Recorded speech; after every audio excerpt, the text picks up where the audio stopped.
mother disappeared into one of the China's prison camps, along with more than 1 million Uyghurs. Faircat hoped to get his mother Minawar out quickly. He held meetings with the US government and started speaking out on social media. But then he started getting threats from Chinese officials. Since I started speaking out, I kept receiving different threats from the Chinese government. The person also said that I have to shut up. If not, I'll lose my mom forever. Faircat and his mother are part of the Uighur minority. She was held in what the United Nations calls an internment camp. Where did these mass detention camps come from? What issues do the Uyghurs face? And how is the world responding?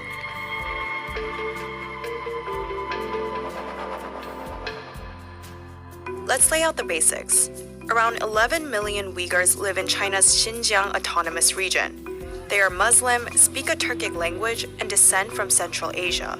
By blood, I'm an Uzbek, but by identity, by culture, I'm an Uighur. For centuries, the Uyghur community has lived in the region, often influenced by China.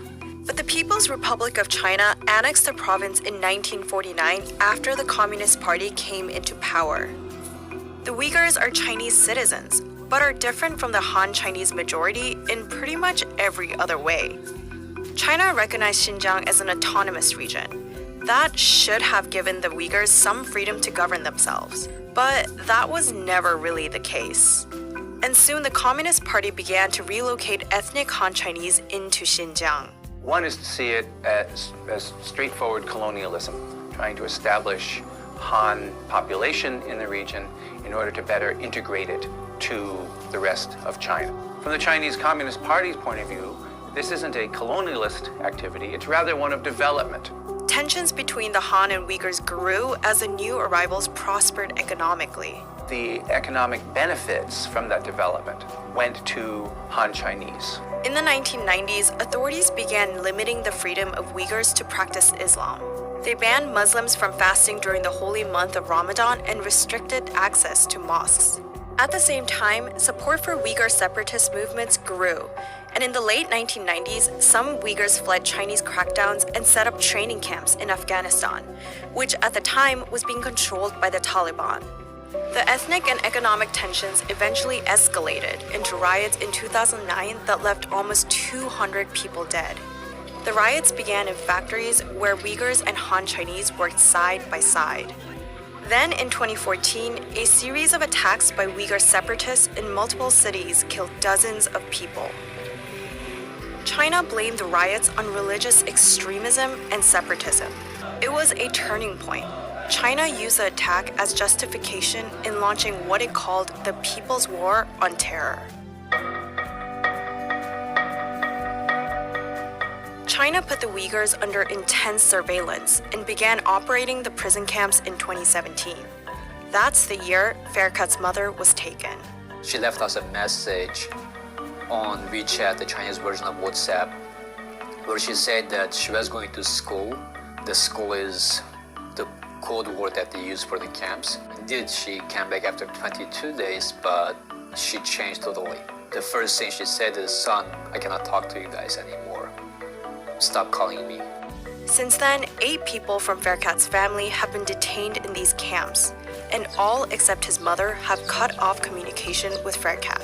China initially denied the existence of these camps.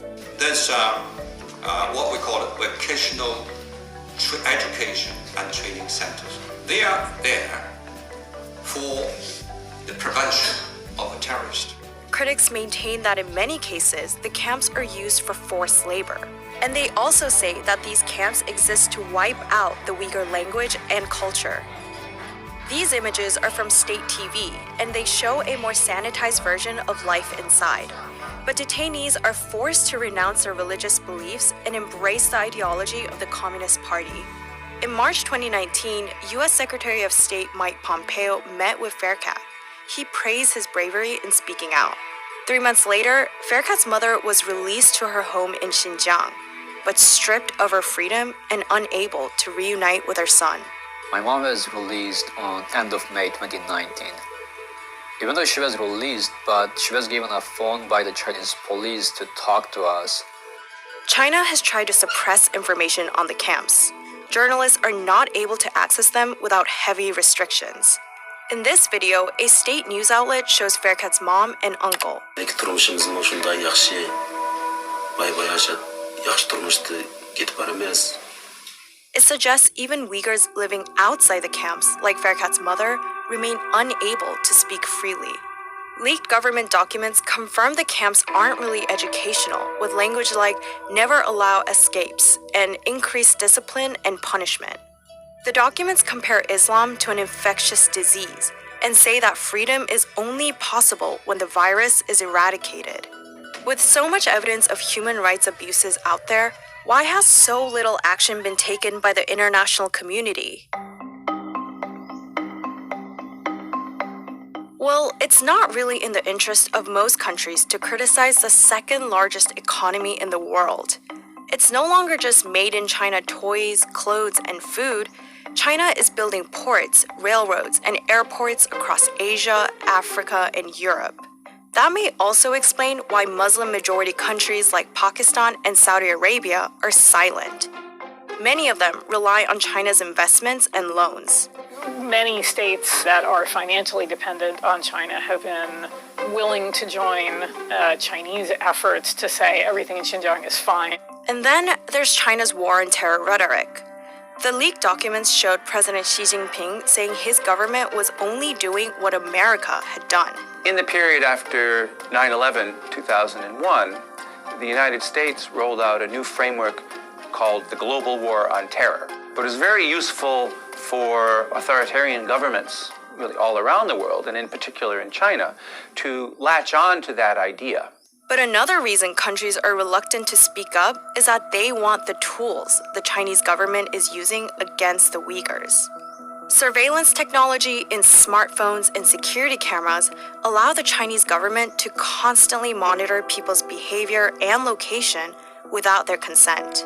We have documented facial recognition, the use of biometric data, and then actually reverse engineered an app that's used by police to aggregate enormous amounts of information about people's behavior.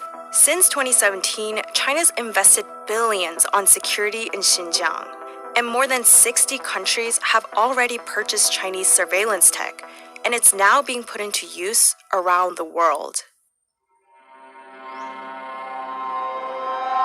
So can anything be done to hold China accountable?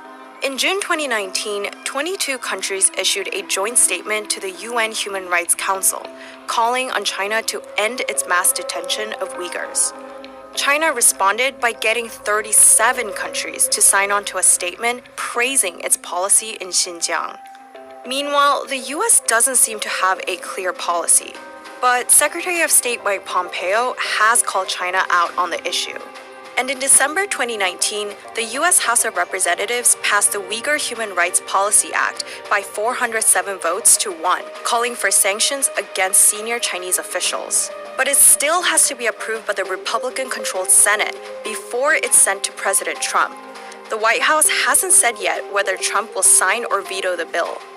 Unsurprisingly, China was furious with the legislation. Lobbying efforts by Uyghurs like Faircat, who spoke out despite the risk to their families, helped persuade Congress. With 1 million Uyghur Muslims still imprisoned, the most high-profile opposition has recently come from an international football star and a girl on TikTok, rather than from governments. But Faircat and others believe more people need to keep the pressure up on China. A Chinese agent told me that I'm just one individual going against the second superpower in the world. And then compared to them, I'm just nothing. But I believe I'm strong because of the people around myself. Take China's increasing resistance to diplomatic and economic pressure. Add in its growing technological power and influence. Combine that with a lack of information on what's really going on in Xinjiang and consequences for those who speak out. With all those things in mind, it's very difficult to see where the change Faircat needs will come from. It is lonely, it is scary, it's like a really hard process, but